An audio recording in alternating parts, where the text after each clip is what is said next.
Muy buenas tardes, mi nombre es Fernando Urrutia, soy estudiante de la carrera de Ingeniería Eléctrica de la UNA y a continuación vamos a resolver un ejercicio de la clase de electromagnetismo correspondiente al tema de línea de transmisión. Los objetivos de este trabajo son los siguientes. Como número 1, determinar los parámetros que caracterizan una línea de transmisión. Esos parámetros son la resistencia, la conductancia, la capacitancia y la inductancia. Todos estos son medidos en unidades por longitud.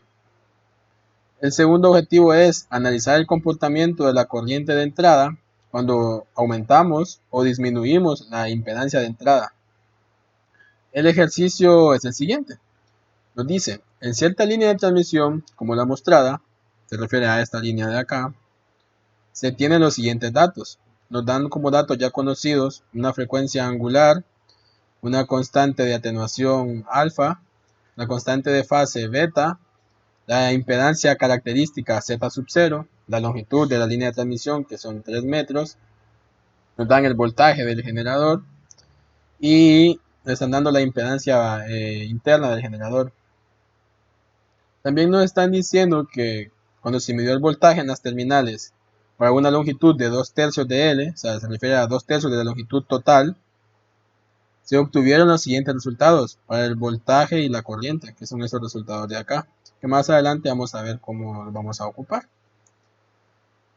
El problema lo que nos pide es determinar los parámetros de la línea, que son los que mencioné al inicio, encontrar la impedancia de la carga ZL, y suponer que nuestra línea sufre un daño y nosotros contamos con una línea de longitud L medios de la que ya tenemos. O sea, una línea a la mitad de esta. A ver qué pasaría cuando conectamos esa línea, a ver qué pasa con la corriente de entrada.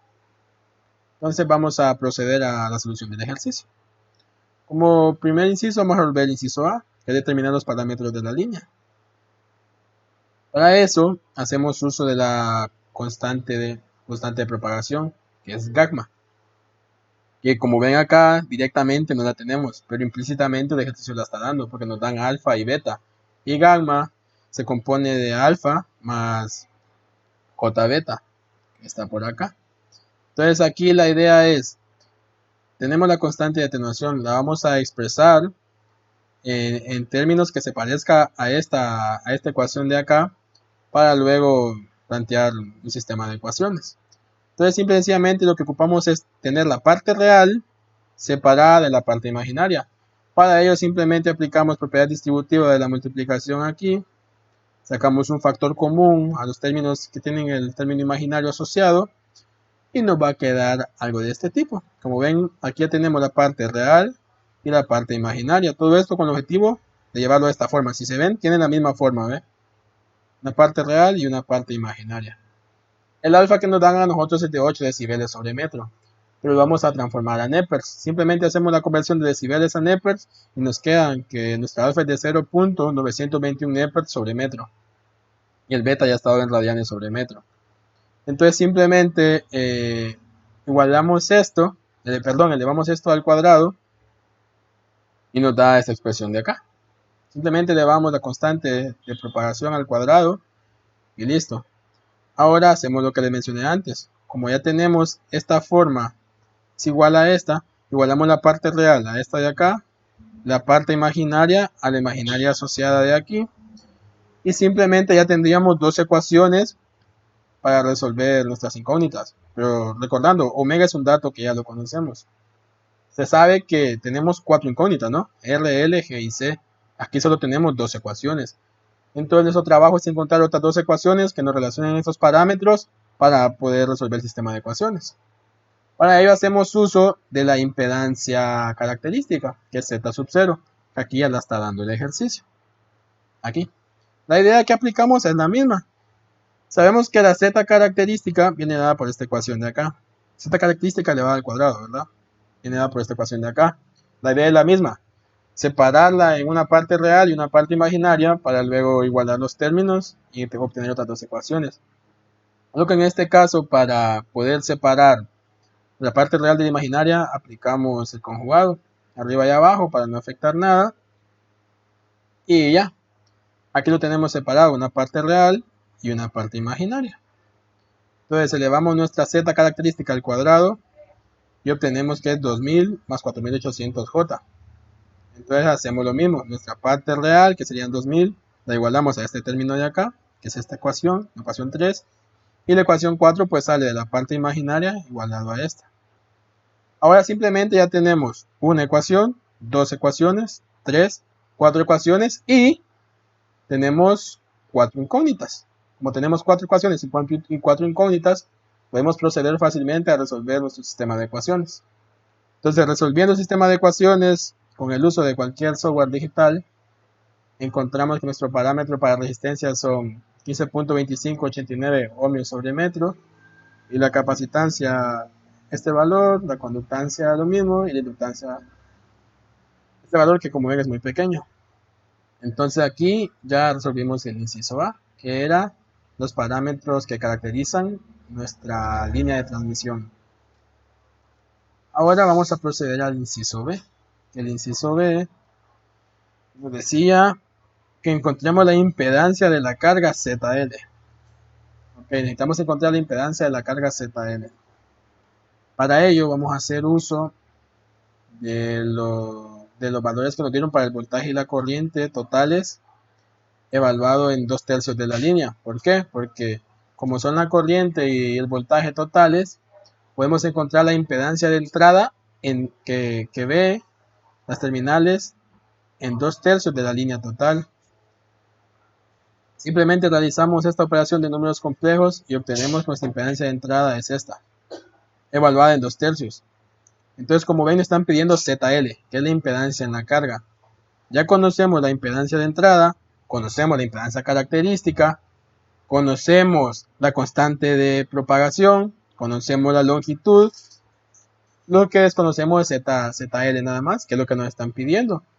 Entonces simplemente despejamos aquí de ZL en esta ecuación y notamos que nos da 65.96 más 43.04 J ohmios. Ya sería nuestra respuesta. Facilito, lo único que hicimos fue encontrar la impedancia de entrada en 2/3 y de ahí despejar para la impedancia de la carga de esta ecuación, porque ya conocíamos todos los datos. Ahora nos vamos al inciso C. ¿Qué el inciso C nos dice? Suponga que su línea se ha dañado. Sin embargo, usted tiene otra igual, pero de longitud L medios. Como ya le expliqué antes, tenemos una línea de la mitad de longitud que la original. Luego nos hacen la pregunta, ¿en cuánto aumentó o disminuyó la corriente en la entrada de la línea? Nos están preguntando el comportamiento de la corriente de entrada cuando la impedancia de la línea, o sea, cuando le reducimos la línea a la mitad, que por ende va a cambiar su impedancia de entrada también, que se va a ver reducida. Entonces, para ello, hacemos el equivalente de Thevenin, visto de las terminales, porque nos están diciendo cuando Z sea igual a 0. Porque es en la entrada. Cuando estamos en la entrada de la línea de transmisión, estamos aquí, ¿ve? Aquí. La distancia Z es igual a 0. Entonces hacemos el equivalente de Thevenin visto desde esas terminales y nos quedaría algo como este. El equivalente, el circuito equivalente sería como este de acá. Como vemos esta expresión para el B sub 0, la obtenemos haciendo un divisor de tensión sencillo y la corriente sub 0 pues tirando la mallita aquí, despejamos para I sub 0 y lo tenemos. Pero nos están pidiendo a nosotros el comportamiento de la corriente de entrada, esta corriente, la corriente I sub 0.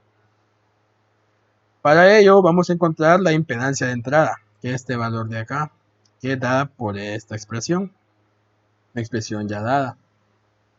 Pero cuando Z es igual a 0, ya conocemos Z sub 0, ya conocemos ZL, la constante de propagación, y conocemos la longitud, que es 3.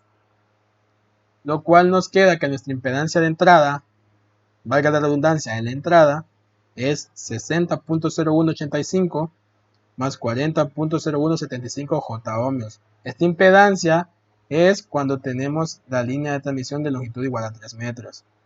Entonces analizamos el comportamiento de la corriente cuando tenemos la línea de transmisión total, tirando la mallita aquí, utilizamos esta ecuación, ya conocemos el voltaje del generador, ya conocemos la Z de entrada que la calculamos aquí, y la impedancia interna del generador, que ya está dada también. Y vemos que la corriente nos da este valor de acá, 0.1708 amperios, con un ángulo de menos 19, menos 20 grados prácticamente casi. Ahora vamos a ver lo que el ejercicio nos dice. Nos dice que si nosotros tenemos esa línea a la mitad, o sea, nuestra línea de transmisión medía 3 metros antes. El ejercicio nos dice que tenemos la mitad de eso. Sería 1.5. Si la línea mide 3 y nos están diciendo que contamos con la mitad nada más, solo tendríamos 1.5 metros. Hacemos exactamente lo mismo que hicimos arriba, es encontrar la impedancia de entrada cuando z igual a 0, pero ahora aquí ya no va a ser 3. Aquí usamos 3, aquí usamos 1.5, porque nos cambiaron las condiciones del ejercicio. El ZE y el Z sub 0, los mismos valores que ya conocemos, la constante de propagación también ya la conocemos, entonces nos da esta impedancia de acá.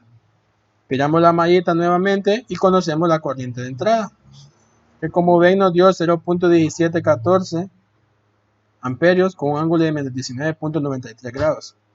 Entonces la pregunta del ejercicio era, ¿en cuánto aumentó o disminuyó la corriente a la entrada de la línea? Como vemos, al reducirse la línea de transmisión, se reduce la impedancia de entrada y la corriente, aunque sea un pequeño valor, tuvo un aumento. Como vemos, la corriente aumentó.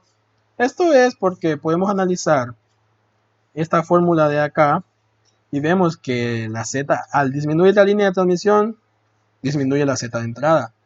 Y como vemos, I sub 0, la corriente de entrada, es inversamente proporcional a la impedancia de entrada. Entre este valor se hace más pequeño, este va aumentando más.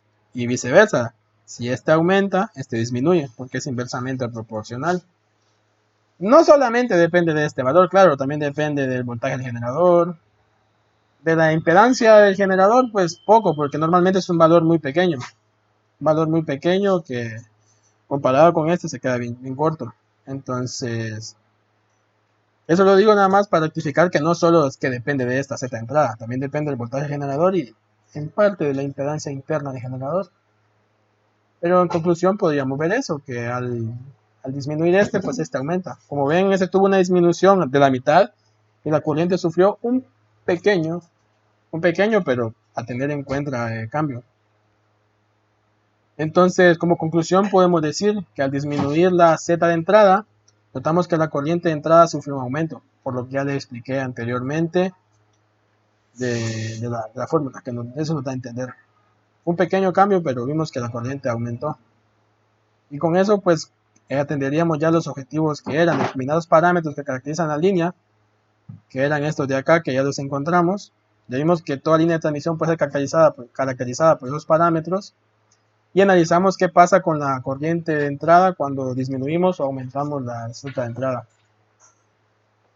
Muchas gracias por su atención y que estén bien.